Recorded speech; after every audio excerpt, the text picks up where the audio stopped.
Have you ever tried to sell something to somebody that you know was not interested in what you had to offer? If you've ever had to sell something to somebody that you know right off of the bat they were not interested in what you had to offer, comment below.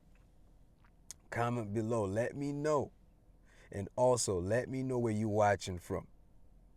But I'm curious. Like, I had to sell CDs back in the day on the streets in Los Angeles.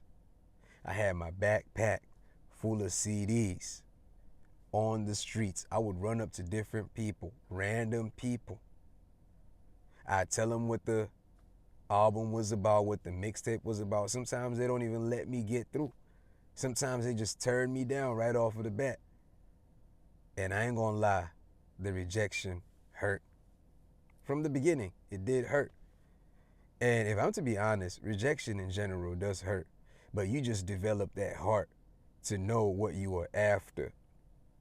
When you approach somebody with the product that you spent time, love, energy into it, and then you approach somebody with joy in your heart because you want them to try out your product and they turn you down, there's a certain feeling that you go through. I don't really know how to explain it. If you've not experienced it, you probably really wouldn't know what I'm talking about. But if you've experienced rejection, I'm not talking about the rejection that, you're trying to talk to a female or a female trying to holler at a dude and then they get rejected. I mean, it's probably about the same, but I'm talking about when you really passionate about your craft and you approach somebody and they don't even give you the time of day.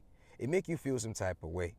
But the more you do it, you start to see that it's not personal. You start to realize that it's not personal. Welcome to the ADR Live 365, the ADR Academy page today, the official YouTube channel. Today we're going to be talking about knowing who your audience is. If you're an independent artist, I'd like to know, what are you struggling with right now? Let me know in the comment section. Are you struggling with discovery? Because that's what this particular topic is going to be about today, discovery. Are you struggling with marketing? Are you struggling with branding? Are you struggling with coming up with creative concepts? What is it that you're struggling with? Let's talk about it in the comment section. And also feel free to reach out to me on IG at ADR Live 365. So, if you so happen to be struggling with discovery, I'd like to ask you, have you taken it upon yourself to ask yourself, who am I really making this music for? I think that's the first step. Because a lot of independent artists with the passion, the zeal, they just want to create. A lot of times they thinking, yo, I don't even really want to deal with the business aspect, but I got to get to it. But I'd rather just go to the studio and write these songs and hopefully one of them will be a hit. But once you really, really get to that point where you're ready to start taking the business side of things much more seriously, you start asking yourself, but who is my audience? Who am I writing these songs for? Because once you understand your audience, it makes relation, communication, connection, interaction much more easier. And then take it a step further.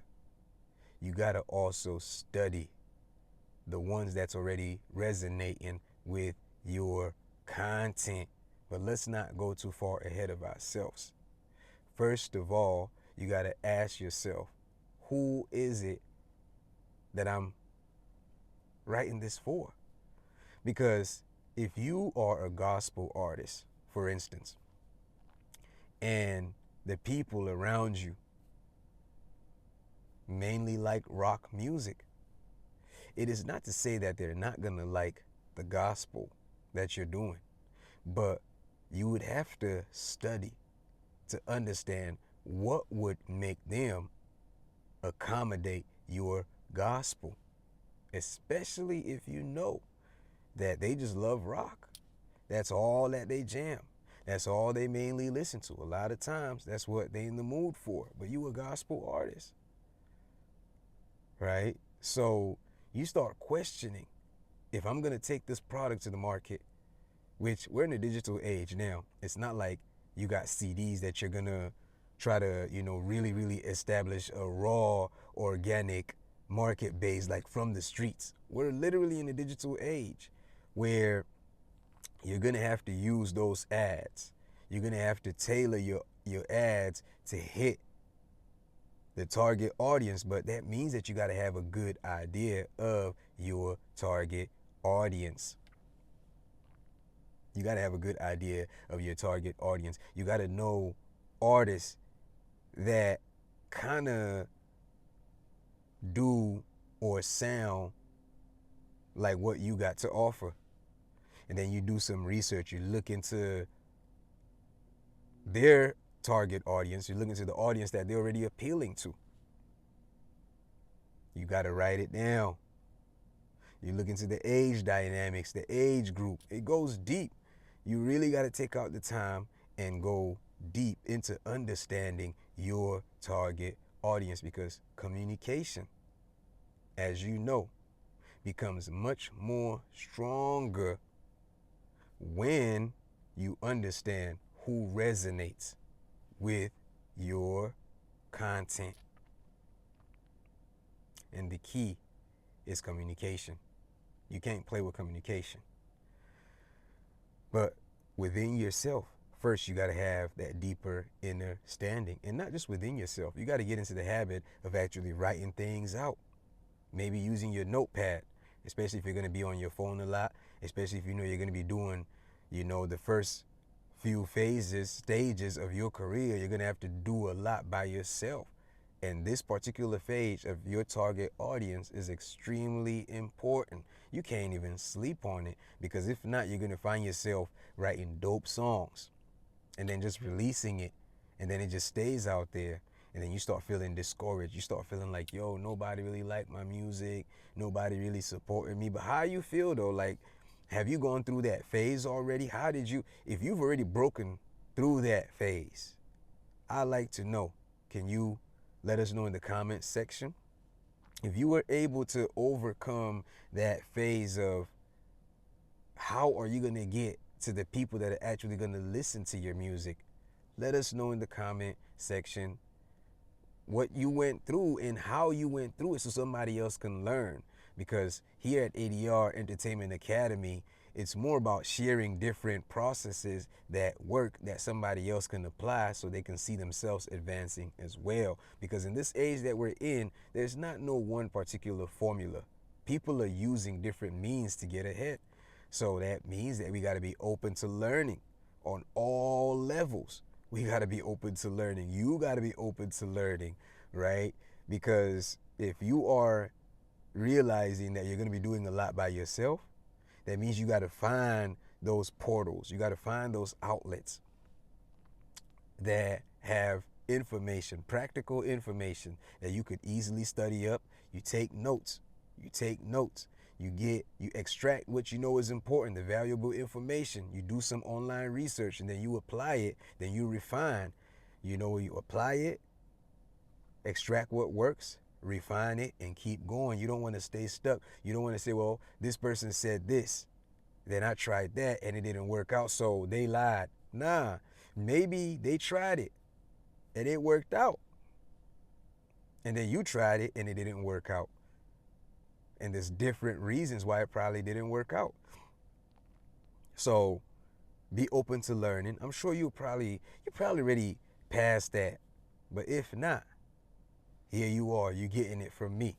You got to be open to learning from multiple sources. You try different ways, and then you extract what works, and then, share with somebody too. Because the whole point, if you ask me, this new age that we're in, it's not an age to be holding back information, right? This is the age where we share because we're seeing that the more information we share, the more we're making the industry, the new industry, because me personally, I'm seeing a new emergence of a new industry that is more accommodating, that doesn't push certain people out, that doesn't, we're getting into an industry now that we're seeing something emerge, something new, something exciting. I don't know how y'all are seeing it, but me, I'm seeing something new emerge.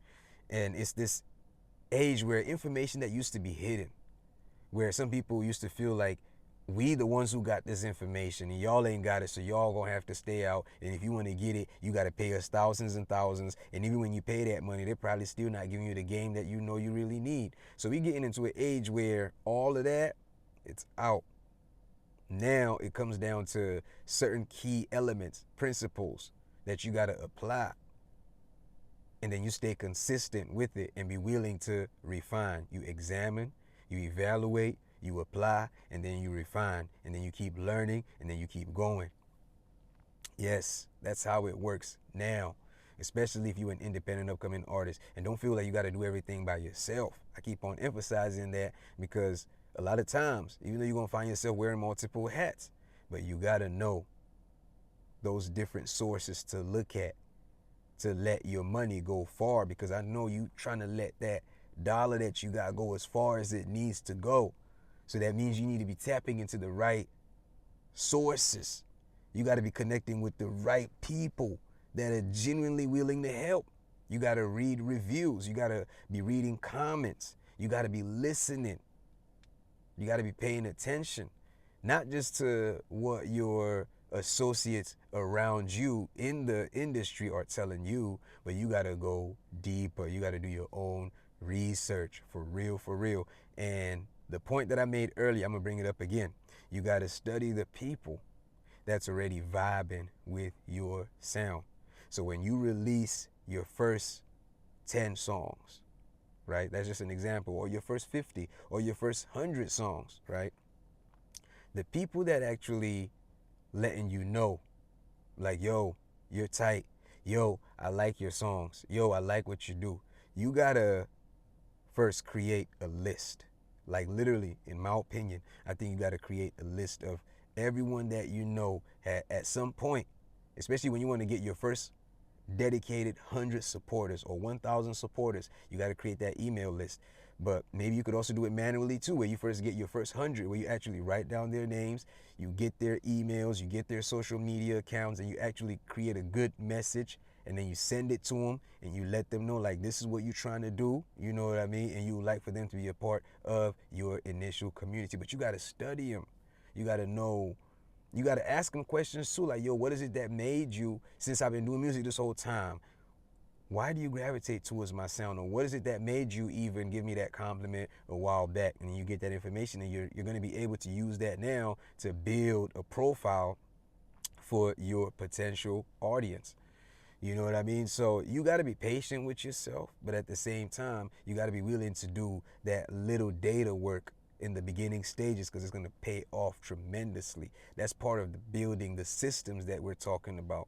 You're seeing now how important it is to build systems that work around you. Because if you're going to be relying just around Spotify, Apple Music, Amazon Music, and all of that, you're going to be waiting for a cool minute to get that check. But when you start realizing that you can get straight to the customer, straight to the consumer, then now your mind starts working differently, building systems around what you already got, and then being humble enough to really reach out and expand off of that. When you go out to your open mics, you're not just going to do your open mics and then you shift.